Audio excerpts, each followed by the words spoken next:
I've got 3 really easy one-pan dinners for you today, and these are all so good. The creamy chicken marsala pasta might just be one of my favorite recipes I have tried in a while. Let's get started, y'all. All right, so to start, I'm just using my Dutch oven for this, but any sort of large skillet or a large pot will work. I'm just gonna add only about a tablespoon of olive oil to my pot. And to that, I have 1 pound of smoked sausage. And we're just gonna brown this up a little bit until it has some good color on it, some little browned bits on the sausage. All right, I'm gonna go ahead and turn this down just a little bit.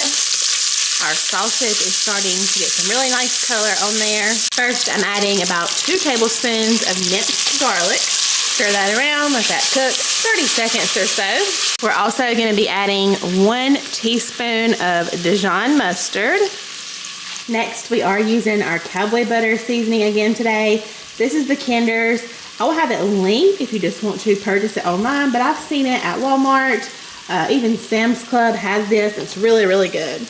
I would say that's probably a tablespoon and a half. I'm just going to sprinkle that in. You can always add more at the end. The rest of the seasonings I am just gonna eyeball. We're gonna add in some paprika, give it some good color. We're also gonna add in a sprinkle of onion powder. We are gonna do a sprinkle of garlic powder because why not? I know we have that fresh garlic in there. Well, jarred garlic. And lastly, let's do some black pepper. Get a good amount in there. Not lastly, I almost forgot, we are going to do just a small sprinkle of chili powder. All right, let's go ahead and stir our sausage in with all of those seasonings. Let that sausage do the work and kind of scrape up all of that flavor from the bottom. This is going to be the base of our flavor. Looks a little crazy right now, but it's going to be so good. All right, next one in the pot, I have about 12 ounces of pasta. I'm just going to use the cavatappi, kind of the corkscrew pasta. This or like a rotini would be really good because it's going to help soak up all that flavor and that cowboy butter sauce. But this is about 12 ounces, so not quite a full box. Next, we're going to add in some chicken broth. All right, now that we have our pasta in there, I'm going to go ahead and turn our heat back up to medium, maybe medium high. We're gonna bring this up to a simmer. I'm gonna turn this down, but I'm gonna keep simmering it and I'm just gonna pop the lid on. All right, I'm gonna go ahead and turn this back down to low. And we are gonna add about 1 cup of shredded sharp cheddar cheese. We're also gonna add in about 1/2 cup of shredded Parmesan cheese. Go ahead and stir that cheese down in there. Add the rest of our cheddar. So we'll have about 2 cups total. And one last thing we're gonna add is some heavy cream. Just gonna pour that right in. Stir it in. I'm gonna go ahead and turn my stove completely off now. That cheese will continue to melt and our sauce will kind of thicken up and set up really well. Give it a taste and we should be ready. All right, you can see how good and creamy it is. Our little bits of sausage in there. This looks so good, and this took no time at all, even with filming. It really did not take me long at all to throw together. All right, for this recipe, I'm just cooking mine in an 8x8. You can easily double this recipe if you want to, but honestly, this will still feed about 6. So to the dish, we're first gonna add both 1 can of French onion soup and 1 can of the creamy chicken with herbs. All right, next to our sauce, I have about 1/2 cup of beef broth. We're just gonna pour that in. We're gonna do about a tablespoon of Worcestershire sauce and a sprinkle of black pepper. All right, I'm just gonna get my whisk and I'm just gonna whisk our cream of chicken soup into our our onion soup and everything else we have going on. I'm just gonna whisk everything together. One thing I forgot to add is some garlic powder. Just gonna sprinkle some on. All right, to keep this one dish, Next, we're gonna add 2 cups of cooked, this is just jasmine rice. Next, I have some rotisserie chicken. I'm gonna add probably about 1.5 cups or 2 cups to this. Our dish is getting really full. So if you were making a bigger casserole or doubling this, you could easily just use 1 rotisserie chicken. Will be plenty of chicken for this. Next, we're gonna add in 1/2 cup of Parmesan cheese. All right, so our casserole dish is full, but we're not messing up any dishes. So I'm just gonna kind of fold in our rice and our chicken and our cheese in with that delicious French onion sauce. Let's stir it really good, especially since I just added in that garlic powder. Make sure it's all stirred in there evenly. And yes, if you wanna mess up another bowl and stir it, you totally can, but I mean, why mess up another bowl? All right.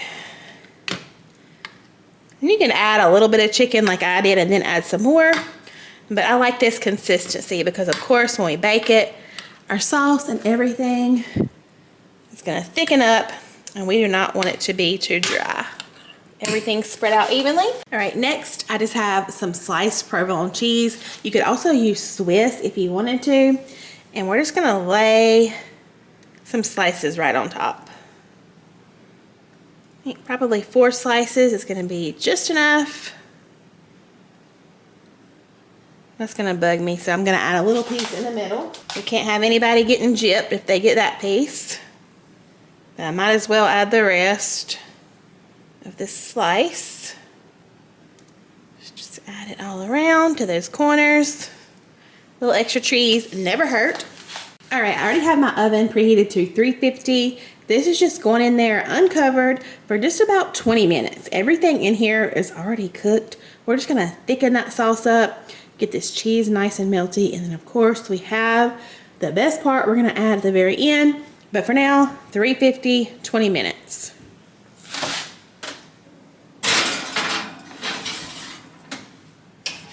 All right, y'all, it's been there for just a few minutes.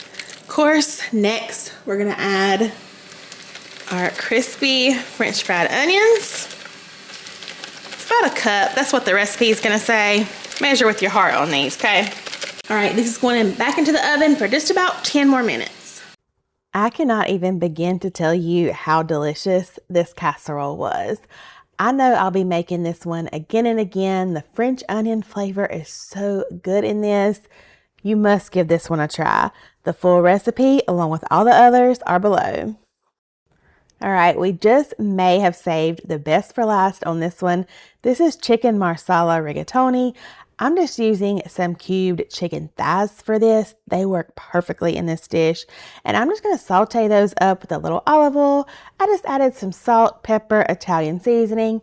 And once those are cooked through, I'm just gonna put those to the side for now. Next to that same skillet or pot, we're just gonna add in some butter along with some diced onion and then about 8 ounces of mushrooms that I just cleaned really well and kind of chopped those up but left them in bigger pieces. If you love chicken marsala, or if you've ever been to the restaurant I'm gonna call Maggie's for short and had their rigatoni D, y'all, this tastes just like it, if not better. So once those mushrooms and onions are cooked down, I've added in some minced garlic, some balsamic vinegar, and of course some of that marsala wine. Y'all, the flavors in this are just so good. We're gonna add about 12 ounces of rigatoni along with some chicken broth, and we're just gonna bring this up to a simmer. I'm gonna pop the lid on and just let this cook for about 8 to 10 minutes, just until our pasta is right there at al dente, because it is gonna continue cooking when we add the rest of our ingredients. Once that pasta reaches that point, we're gonna add in some heavy cream as well as some shredded Parmesan cheese. Give it one last little stir and this sauce will begin to kind of thicken up on its own. Go ahead and turn your stove off at this point, but the sauce in here is not like a thick Alfredo sauce. It's more of like a thin, glossy sauce that's just so rich in flavor. Just so good. This is one of my favorite things to order when we go to that restaurant, but I'm so happy to say this tastes just like it. We're gonna add our chicken back in at the end. Give it a stir. Just leave it in there enough time for that chicken to warm back up. This is definitely one of those dinners that your family is going to think you put so much effort into, but little do they know we used one pot and it is just amazing. I hope you give this one a try. Like I said, all the recipes are below in the description box. If you guys have made it this far in today's video, don't forget to say hey down there in the comments. Thank you so much for watching, and I'll see you real soon in my next video. Bye, y'all.